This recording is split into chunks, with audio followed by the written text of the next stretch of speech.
నమో నారాయణాయ నమశివాయ. మహాభారతంలో ఆదిపర్వంలో 95వ అధ్యాయం అండి. ఏయాతి తర్వాత ఆయన కొడుకు పూరుడు. సో ఈ పూరుడు అతని వంశంలో వచ్చేసి భరత పాండు వంశంలో వర్ణం మొత్తం కూడా ఈరోజు డిస్కస్ చేద్దాం. బ్రాహ్మణోత్తమ, నీ వల్ల నేను మా పూర్వుడి యొక్క గొప్ప జన్మ వృత్తాంతాన్ని విన్నాను. ఈ వంశంలో రాజులు ఉదారులైనట్లుగా కూడా విన్నాను. జనమేజయుడు వైశంపాయనుడితో అంటున్నాడు. కానీ నాకిష్టమైన వారి వృత్తాంతం సంక్షిప్తంగా వినటం వల్ల నాకు తృప్తి కలగడం లేదు. అందువల్ల విస్తరంగా చెప్పు. దక్ష ప్రజాపతి మనువు మొదలుకొని రాజుల జనన వృత్తాంతం మిక్కిలు పవిత్రమైంది. అది ఎవరికి ఆనందాన్ని కలిగించదు? ఉత్తమ ధర్మాలతో, గుణాలతో, గొప్ప ధనాలతో వృద్ధి చెంది ఉత్తమమైన వీరి యొక్క కీర్తి 3 లోకాల యందు వ్యాపించింది.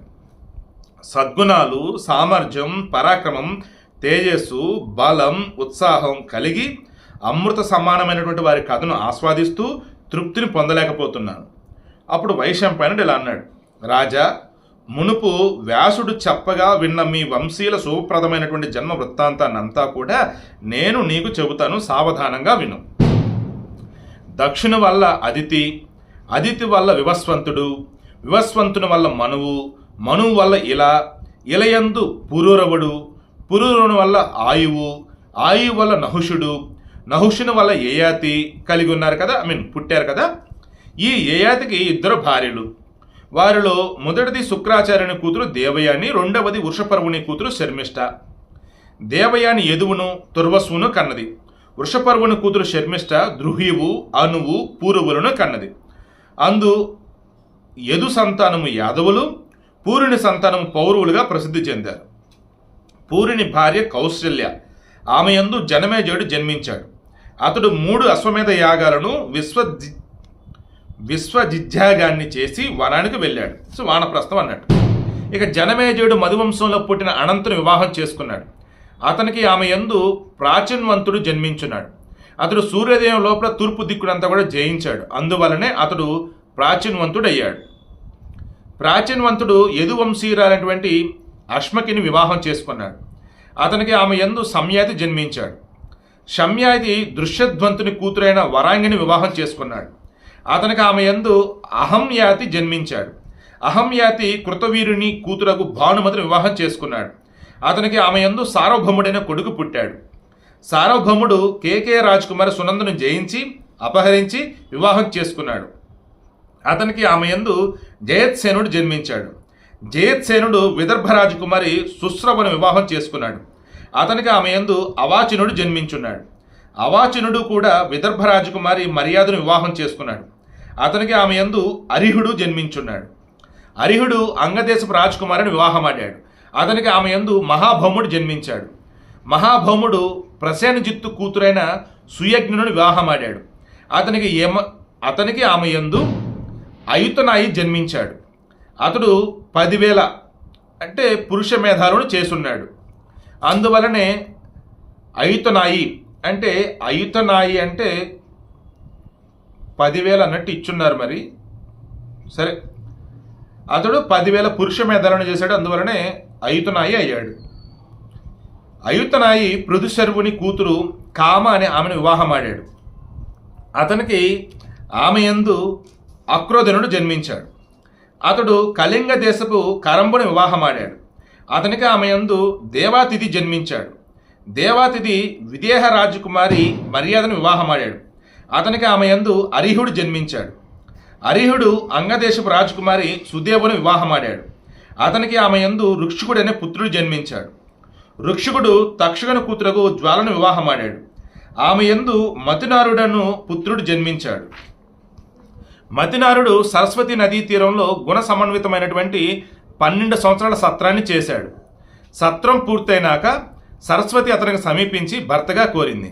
అతనికి ఆమె యందు తంసువుడనే పుత్రుడు జన్మించాడు. సరస్వతి మతినారుని వల్ల తంసువును పుత్రుడిని కన్నది. తంసువు కాళింగి యందు ఈలియను కుమారుని కన్నాడు. ఈలి రథంతరి యందు దుష్యంతుడు మున్నగు 5 కొడుకులను కన్నాడు. దుష్యంతుడు విశ్వామిత్రుని కూతురైన శకుంతలను వివాహమాడాడు.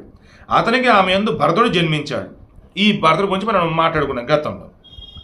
తల్లి సంరక్షించే తోలుతిత్తి వంటిది. ఎవరి వల్ల జన్మించాడో ఆ తండ్రికే కొడుకు అవుతాడు పుట్టినవాడు. ఆ తండ్రే కొడుకుగా జన్మిస్తాడు. అందువల్ల దుష్యంతుని పుత్రునిగా భరించు, శకుంతలను అవమానించవద్దు. గర్భధానం చేసే తండ్రియే పుత్రుని రూపంలో జన్మిస్తాడు. పుత్రుడు తండ్రిని యమలోకు నుండి రక్షిస్తాడు. ఇతనిని గర్భాన ఉంచిన వాడవు నీవు. శకుంతల నిజం పలికింది. అందువలన ఇతడు భరతుడయ్యాడు. భరతుడు కాశీరాజు సర్వసేనుని కూతురు సునందని వివాహమాడాడు. అతనికి ఆమె యందు భూమన్యువు జన్మించున్నాడు. భూమన్యువు దాసార్హుని కూతురైన విజయని వివాహమాడాడు. అతనికి ఆమె యందు సుహోత్రుడు జన్మించాడు.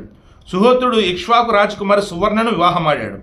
అతనికి ఆమె యందు హస్తి జన్మించాడు. అతడే హస్తినాపురాన్ని స్థాపించాడు. ఇందువలనే దానికి హస్తినాపురం అని పేరు వచ్చింది. సుహోత్రుడు సువర్ణకు పుట్టినవాడు హస్తి, అతని పేరు మీదే హస్తినాపురం. దుష్యంతుడు శకుంతలకు పుట్టినవాడు భరతుడు, అతని వలన మనకు భారతదేశం పేరు. హస్తి త్రిగర్త రాజకుమారి యశోధరుని వివాహమాడాడు. అతనికి ఆమె యందు వికుంఠనుడు జన్మించాడు. వికుంఠనుడు దశరథ వంశీయురైనటువంటి సుదేవుని వివాహమాడాడు. అతనికి ఆమె యందు అజమిడుడు జన్మించాడు. అజమిడునికి కైకేయి, గాంధారి, విశాల, ఉక్ష అను భార్యల యందు 124 పుత్రులు జన్మించారు. వారంతా వేరు వంశకర్తలకు రాజులయ్యారు. వారిలో సంవరణుడు కురువంశ ప్రవర్తకుడు. సంవరణుడు వివస్వంతుని కూతురైన తపతని వివాహమాడాడు. అతనికి ఆమె యందు కురురాజు జన్మించాడు. కురురాజు దశార్హుని కూతురు శుభాంగిని వివాహమాడాడు. అతనికి ఆమె యందు విదురుడు జన్మించాడు. విదురుడు మధువంశీరాలు సంప్రియని వివాహమాడాడు. అతనికి ఆమె యందు అనశ్వుడు జన్మించాడు. అనశ్వుడు మగధ దేశపు అమృతుని వివాహమాడాడు. అతనికి ఆమె యందు పరీక్షిత్తు జన్మించాడు. పరీక్షిత్తు బహుళ రాజకుమారి సుయేషును వివాహమాడాడు. అతనికి ఆమె యందు భీమసేనుడు జన్మించాడు. భీమసేనుడు కేకయ్య రాజకుమారి కైకేయిని వివాహమాడాడు. అతనికి ఆమె యందు ప్రతిశ్రవుడు జన్మించాడు. ప్రతిశ్రవశుని మరో పేరు ప్రతీపుడు. అతడు శైభరాజకుమారి సునందని వివాహమాడాడు. అతనికి ఆమె యందు దేవాపి, శాంతనుడు, బాహ్యులుకుడు అనేవారు జన్మించినారు. మరల ఇక్కడ శాంతనుడు కీలకం. దేవాపి బాల్యంలోనే అరణ్యానికి వెళ్ళాడు. శాంతనుడు రాజయ్యాడు. శాంతనుడు తన చేతులతో ఏ ముసలివాణిని తాకినా అతడు మరలా యువకుడే సుఖాన్ని పొందుతాడు. అందువలనే అతడు శాంతనుడు అయ్యాడు. శాంతనుడు భాగీరథియకు గంగను వివాహమాడాడు. అతనికి ఆమె యందు దేవవ్రతుడు జన్మించున్నాడు. అతడే భీష్ముడిగా ప్రసిద్ధి చెందాడు. భీష్ముడు తండ్రికి ప్రియం చేయాలని సత్యవతితో తండ్రికి పెళ్లి చేశాడు. ఆమెను తల్లిగా గౌరవించాడు. ఆమెను గంధకాళి అని కూడా అంటారు. గంధకాళి, మత్స్యవతి, యోజన గంధి అన్ని కూడా సత్యవతి పేర్లే. ఆమెకు మునుపు కన్యగా ఉన్నప్పుడు పరాశరుని వల్ల కృష్ణద్వైపాయనుడు జన్మించాడు. ఆమె యందు శాంతనునకు 2 కుమారులు జన్మించారు. వారు విచిత్ర వీరుడు, చిత్రాంగదుడు. వారింకా యవ్వనవంతులు కాకుండానే గంధర్వుడు చిత్రాంగదుని చంపేశాడు. తర్వాత విచిత్ర వీరుడు రాజయ్యాడు. విచిత్ర వీరుడు కౌశల్యకు జన్మించిన అంబిక, అంబాలికలను వివాహం చేసుకున్నాడు. వీరిద్దరూ కాశీరాజు కూతుళ్ళు. విచిత్ర వీరుడు సంతానం పొందకుండానే మరణించాడు. అనంతరం సత్యవతి భరతవంశం విచ్ఛిన్నం కారాదని భావించింది. ఆమె ద్వైపాయనుడైనటువంటి వ్యాసుని మనసా స్మరించింది. అతడు ఆమెకు ఎదుట నిలిచి ఏమి చేయగలని తల్లి అని అడిగాడు. ఆమె అతనితో ఇలా అనింది: నీ సోదరుడు విచిత్ర వీరుడు సంతానం లేకుండానే స్వర్గానికి వెళ్ళాడు. అతనికి నీవు చక్కని సంతానాన్ని కలిగించు. అతడు అట్లేని ధృతరాష్ట్రుడు, పాండుడు, విదురుడు అని 3 పుత్రులను కలిగించాడు. వారిలో రాజైన ధృతరాష్ట్రునికి వ్యాసుని వరదానం వల్ల గాంధారి యందు 100 పుత్రులు జన్మించారు. ఆ ధృతరాష్ట్రుని కుమారులలో దుర్యోధనుడు, దుశ్శాసనుడు, వికర్ణుడు, చిత్రసేనుడు అని 4 ప్రధానమైన వారు. పాండురాజునకు ప్రధ అను పేరు గల కుంతి, మాద్రి అను 2 స్త్రీరత్నాలు భార్యలయ్యారు. అటుపై పాండురాజు వనంలో వేటాడుతూ ఆడలేడుతో లేడి రూపంలో సంగమిస్తున్న ఒక ఋషిని చూశాడు. అలా కామరసానంద తృప్తి చెందని ఆ మృగాన్ని బాణంతో చంపాడు. సో బాణంతో దెబ్బతిన్న ఆ ఋషి పాండురాజుతో ఇలా అన్నాడు: కామసుఖానందాన్ని పొందని కాముక క్రీడలో నన్ను నువ్వు క్షమించాలి. బాణంతో దెబ్బతున్న ఆ ఋషి పాండురాజుతో ఇలా అన్నాడు: కామసుఖానందాన్ని పొందని కాముక క్రీడలో నున్న నన్ను ధర్మాన్ని ఆచరిస్తూ కామసుఖానందం తెలిసిన నీవు కొట్టినందువల్ల నీవు కూడా ఇటువంటి మిథున క్రీడావస్థలో ఉండి కామసుఖానందాన్ని పొందకుండానే త్వరలోనే మరణిస్తావు అని అన్నాడు. అంటే ఒక ముని జంతువు రూపంలోకి మారిపోయి తన భార్యతో శృంగారం చేస్తూ ఉన్నాడు. అది జంతువు అని చెప్పేసి పాండురాజు కొట్టాడు. ఒరే నేను మనిషిని రా, బట్ నువ్వు నన్ను కామసుఖం పొందకుండానే మధ్యలో నేను చంపేశావు, నువ్వు కూడా కామసుఖాన్ని పొందాలని ట్రై చేస్తున్న మూమెంట్లో మధ్యలోనే చనిపోతారా శపించాడు. అప్పటి నుండి వివరణ భావం పొంది పాండురాజు ఋషి శాపం తప్పించుకునేందుకు భార్యలను సమీపించాడు. దట్ మీన్స్ సెక్సువల్గా కలవటం మానేశాడు. వారితో ఇలా అన్నాడు, నా మృగయ చాపల్యం వల్ల నేను ఇటువంటి స్థితిని పొందాను. సంతానం లేని వానికి పరలోకాలు లేవని నేను విన్నాను. అందువల్ల నీవు నా కొరకు పుత్రులను కను అని కుంతితో అన్నాడు. ఆమె అట్లని పుత్రులను కన్నది.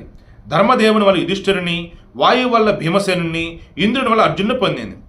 ఆమె పట్ల ఆనందించిన వాడే పాండురాజు ఇలా అన్నాడు, ఈ నీ సవతి సంతానం లేనట్టిది, ఈమె కూడా మంచి సంతానాన్ని కలిగించు. అలాగే అని కుంతి తన విద్యను మాద్రికి ఇచ్చింది. అశ్విని దేవతల వలన మాద్రికి నకుల సహదేవులను కన్నింది. సో వాట్ నెక్స్ట్ రేపు మాట్లాడుకుందాం, ఎందుకంటే పాండురాజు రేపు చనిపోతాడు కాబట్టి.